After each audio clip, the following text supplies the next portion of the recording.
Right now at 5, Governor Evers calling for a special session, a move he says will keep future elections fair.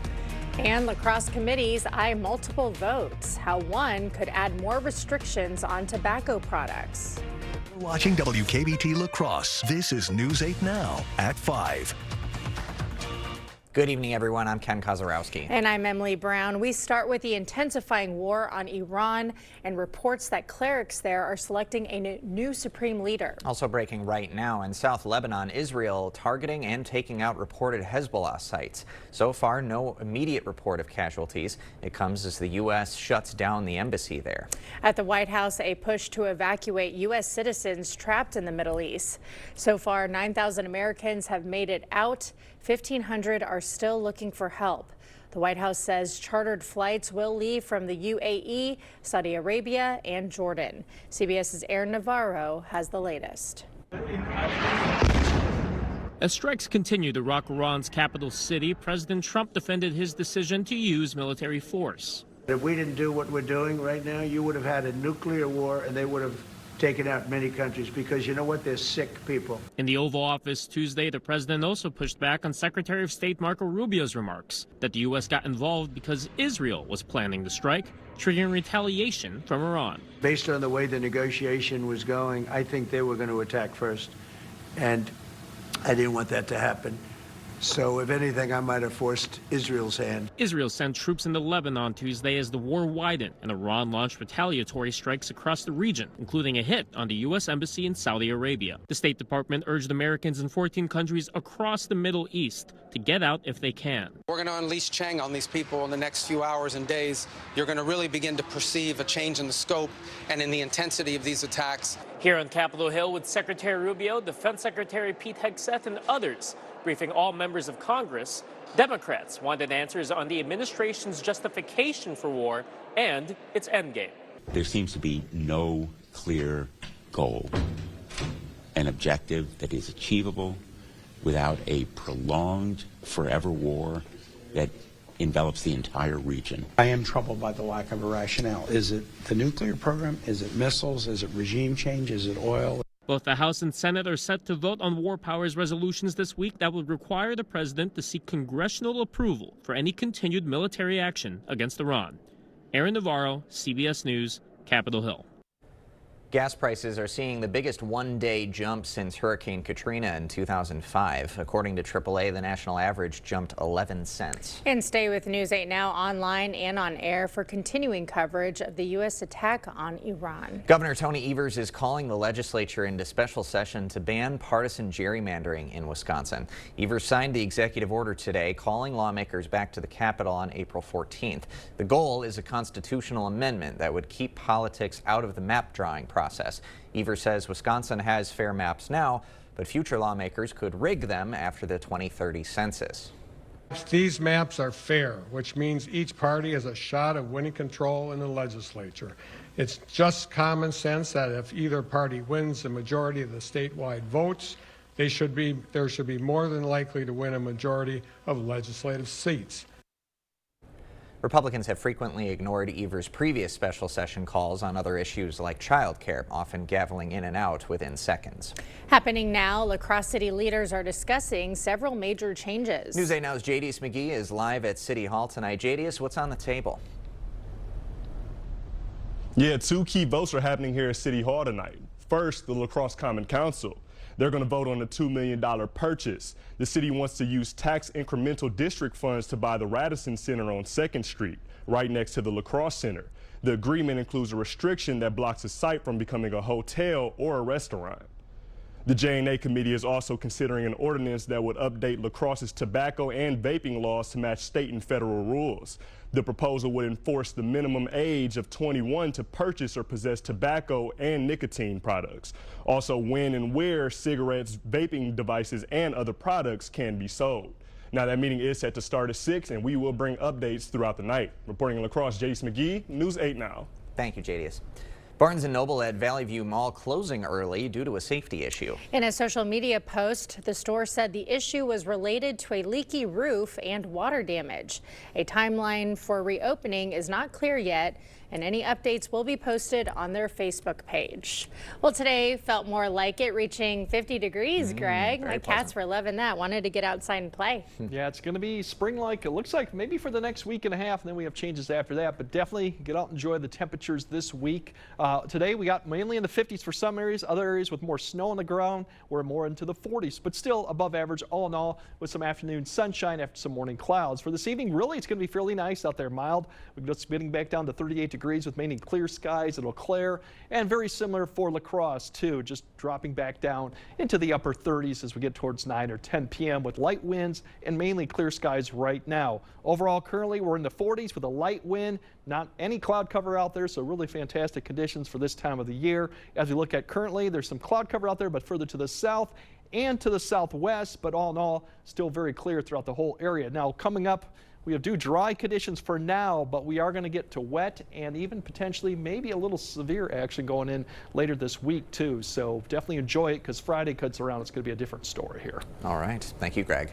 Well, UW La Crosse students are helping tell the story of the Upper Mississippi River. In partnership with conservation group Isaac Walton League of America, the students chartered an airboat to Hinchin Island. There they explored the island and created a series of digital trail signs, allowing visitors to scan them with their phone and learn more about the river's history, wildlife in the area, and barge traffic. So we get to explore today, find something we're interested in, and then we're gonna make signs and let everyone else know about interesting stuff about Hinchin Island. So. The project was made possible by a grant from the Isaac Walton League. La Crosse Public Library has opened its newly renovated library archives and local history reading room. It was completed as part of the library's $3 million renovations, improving technology and opening up the room of the archives. The archives reading room offers access to city records, maps, and county history. Learn about the people, the interesting social and cultural history of things that have happened here can really educate and make you appreciate your own community more. That room is open 9 a.m. to 4 p.m. on weekdays and 9 to 1 on Saturdays. Coming up next, breaking news in the Jeffrey Epstein saga, this time involving Howard Lutnick. Plus, Bad Bunny Super Bowl news, what the artist did that no other singer could. Tomorrow on News 8 Now This Morning, a La Crosse wellness event covers everything from your nervous system to your soul. We'll have those details, and Art has a wet but warmer week ahead starting at 5 a.m.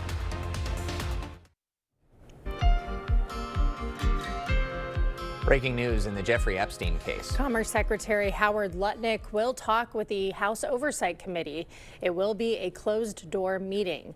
Lutnick's past association with Epstein has been under scrutiny since he appeared in DOJ files. He hasn't been accused of any wrongdoing. Homeland Security Secretary Kristi Noem testified before a Senate committee today. Noem facing a flurry of questions from both sides of the aisle. CBS's Jared Hill has the details.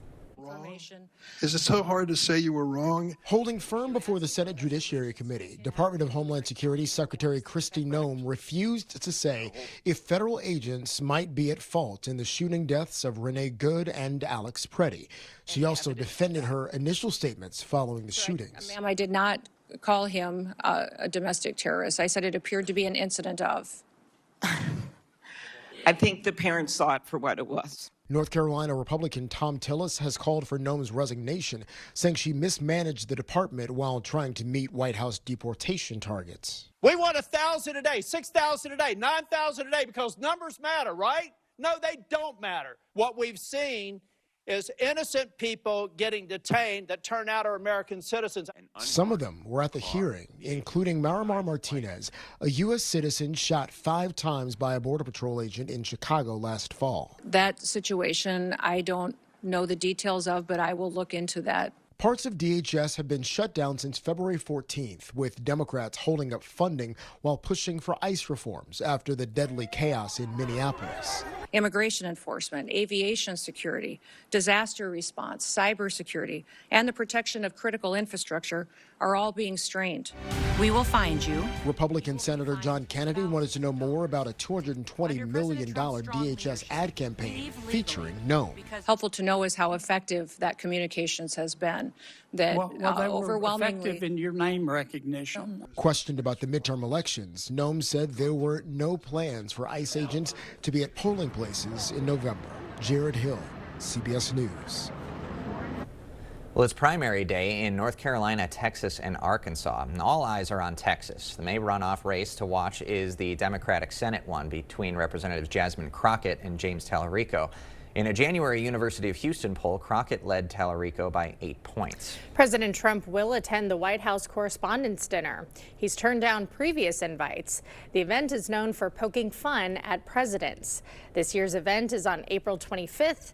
Mentalist and mind reader Oz Perlman will be the headliner. And big news for Bad Bunny, his Super Bowl halftime show shattering a record. The NFL says it racked up more than 4.1 billion views in just 24 hours across broadcast and social platforms. We will have more news ahead. But first, definitely going to feel more like spring throughout the week with 40s, 50s, and even a few 60s, but we do have a wet end to the work week. We'll explain all that and see what goes on with a severe weather threat as well. That all coming up on your First One Weather Update after the break. You expect more, so thank you for watching News 8 Now. A 17-foot-long legend is about to take its final bow. Yeah, after dazzling crowds at the Wyoming Dinosaur Center, a 66-million-year-old Triceratops is moving to the auction block. The dino, nicknamed Trey, was found more than 30 years ago in eastern Wyoming. This one is connected to people and undoubtedly has inspired young children who've seen it to pursue a career in paleontology. The prehistoric giant is expected to sell for up to $5 million. Oh, we are in for some spring-like conditions this week, but a chance for potentially severe weather at the end of the week. Let's get the details from Greg. Yeah, definitely as we get into March, it can get quite active. We can go back and forth between patterns of being more spring-like and then switching back to winter. So I think for the next week, maybe week and a half, it's going to be more like spring-like, more like April type of weather. Right now, if you currently look at the jet stream, the one is to the north. Right now, we have a piece right to the south.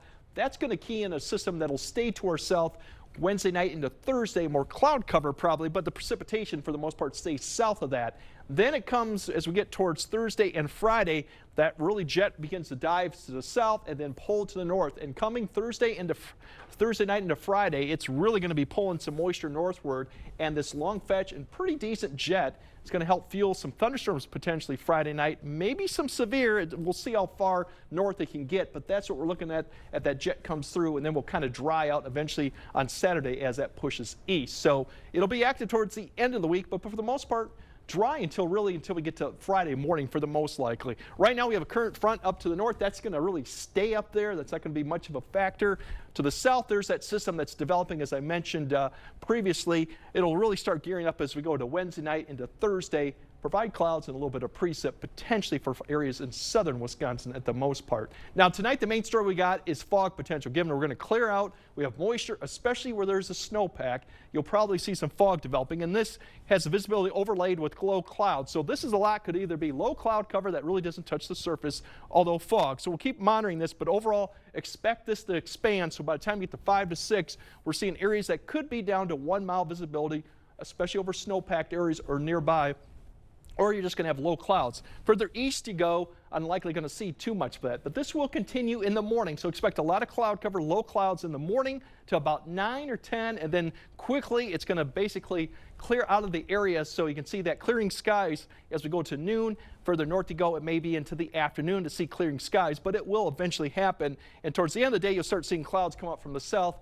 That's that system I mentioned that could bring maybe a shower or two going Wednesday night into Thursday. Tonight's low is basically in the upper 20s to around 30, so still mild for this time of year to see these. And then tomorrow, once we get the sun out, still going to be probably in the upper 40s to near low 50s, depending on location. Of course, if you got the heavy snowpack in the air, you'll probably stay in the 40s. But all in all, very nice Wednesday to be in store.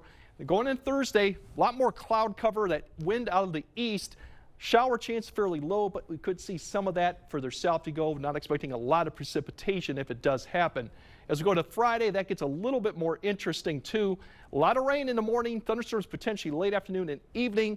Temperatures really tricky with this one, because if we get any clearing in the afternoon, which is a possibility, we could see these come up 4 to 5 degrees. So it will be mild and kind of breezy in the afternoon, but we could be warmer than that. As we look at the severe threat for that option, right there you can see it's kind of just to our south, is a little bit higher, but this is pretty impressive for this far out. We could see some severe thunderstorms Friday evening, maybe early Friday night. It all depends on how far that warm front with it gets up. And right now, I think it's going to be along I-90 and further south. That's where the threat will be. That's Friday evening. We'll keep an eye on that going forward. As you look at the 8-day, it's going to be colder going into Saturday, but look at it flip right around as we change our clocks. We're going to be potentially hitting 60 and quite breezy Monday and Tuesday. And I said this change will probably happen to winter more the second half of next week. And you can see by Wednesday, we're going to get more back into a early March-like conditions, which means more typical colder conditions. But in the meantime, get out and enjoy it till about Friday, and then it gets a little messy on Friday. All right. Long streak we have. Love it. Thanks, Greg. It's the ultimate pet gadget. A phone that lets you call your pet and your pet can call you. Expect more from News 8 Now. Thanks for watching. A new device lets you check in with your pet in real time. It's called Pet Phone, a collar-mounted device that can detect actions like barking and connect owners directly to their pets. Simulation about the pet jump 3 times. Yeah, you can simulate a call. So we can accept, you can automatically accept. So, hello, can you hear me, my dear cat? So let's work. The phone also lets owners play music or preset sounds to calm anxious pets. I mean, I can see this flying off the shelves, especially for owners that travel a lot. You know, they're a big part of the family. They are. I wouldn't go this far. It's an excessive way of monitoring, but I don't know. It does keep you in the know. Yeah, you know there's a market for it. Yeah, all right. Greg has a final look at your forecast right after this. Or we could have some areas of fog tonight, potentially dense, especially around areas that have snowpacks. Something to keep in mind of. It will linger probably for the morning commute.